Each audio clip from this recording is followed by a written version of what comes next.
एक पंक्ति आपने सुनी होगी कि डॉक्टर को धरती का भगवान कहा जाता है, लेकिन आप अक्सर ये भी खबरें देखते होंगे कि डॉक्टर आज की तारीख में किस तरीके से हैवान बनकर लोगों को लूट रहे हैं। लेकिन इन सब के बीच वाकई में अगर धरती के भगवान का आपने नाम सुना है तो आप उन्हें देखने की भी कोशिश करेंगे। और इस वक्त हम जहां मौजूद हैं, ये डॉक्टर दिनेश हैं। मुफ्त में लोगों का इलाज करते हैं, पैसा नहीं लेते हैं।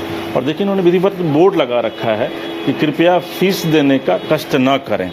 अमूमन जब आप किसी क्लिनिक पर जाते हैं तो वहाँ पहले ही आपको बिल थमा दिया जाता है कि 500 रुपये, 1000 रुपये आपको फीस देने होंगे। उसके बाद फिर लंबा इंतज़ार करना पड़ेगा, फिर जा कर के डॉक्टर साहब आपको देखेंगे और फिर दवाई की लंबी चौड़ी एक लिस्ट देंगे।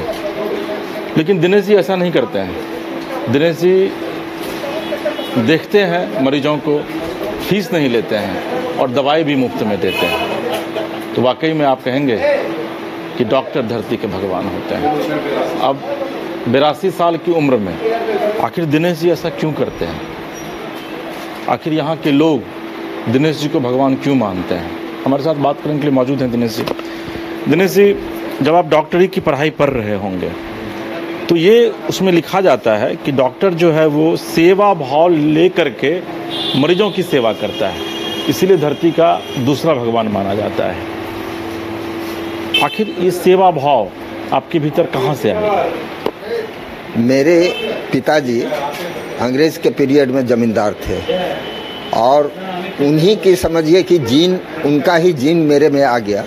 वो जब ज़मींदार होते हुए भी उस समय जो ज़मींदारी प्रथा थी, बहुत क्रूएल होते थे ज़मींदार सब। लेकिन मेरे फादर जहाँ भी गरीबों की बच्ची की शादी हो, जो कुछ भी हो, कहीं पर भी किसी को किसी भी तरह की मदद होती थी वो जाके करते थे।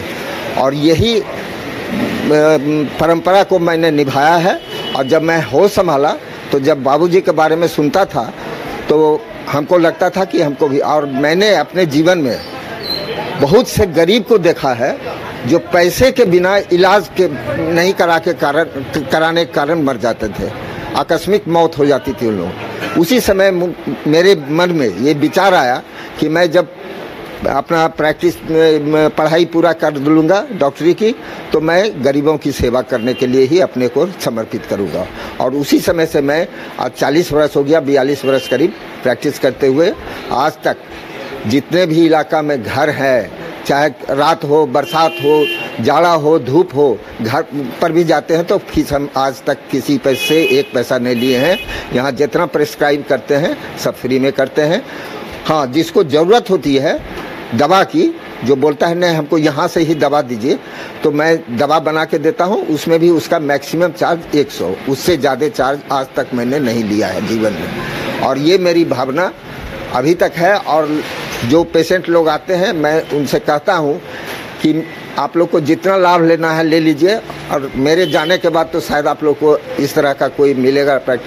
उन लोगों का कहना होता है, वो लोग आशीर्वाद देते हैं हमें कि नहीं डॉक्टर साहब, हम तो ईश्वर से मनाते हैं कि हम लोगों की भी आपको लग जाए, ताकि आप लॉन्ग लाइफ जिए और हम लोगों की सेवा करते रहें। डॉक्टर साहब, जब आप फीस नहीं लेते हैं, मरीजों को आप देखते हैं मुफ्त में, दवा भी आप मुफ्त में देते हैं, ऐसी स्थिति में परिवार कैसे चलता है आपका? परिवार वही जो 100 रुपया जो मेरे पास आता है, उसी रुपये से मैंने अपने एक बेटा और एक बेटी को बाहर में रख के पढ़ाया लिखाया।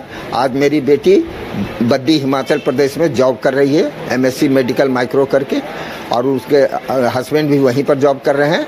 एक बेटी है जो लोकल ही शादी हुई है उसकी, वो प्राइवेट स्कूल में टीचर है। और एक बेटा था जो ट्रेन एक्सीडेंट में चला गया, वो कंपनी में मैनेजर था, बीटेक किया था, और ट्रेन एक्सीडेंट में एक ही बेटा था, वो चला गया। तब से मेरे दिल में और ये हो गई इच्छा कि मैं जब तक जीऊँगा तब तक लोगों की फ्री सेवा करूँगा, चाहे मेरे ऊपर कितना भी विपत्ति आए। हम पैसे का लोभ कभी नहीं करेंगे।